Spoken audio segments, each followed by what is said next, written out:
Here's how to check if your laptop supports TPM 2.0 or not.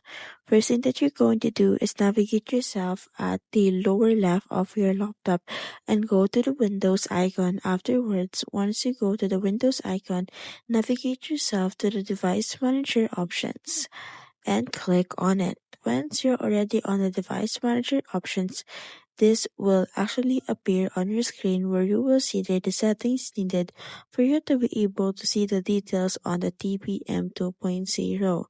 What you need to do is go ahead and click on the security devices among all the options that you can see under the device management. Once you have already clicked on the security devices, you will be able to see there the information such as the Trusted Platform Module 2.0. Trusted Platform Module 2.0 is a TPM 2.0. This means that your laptop supports TPM 2.0.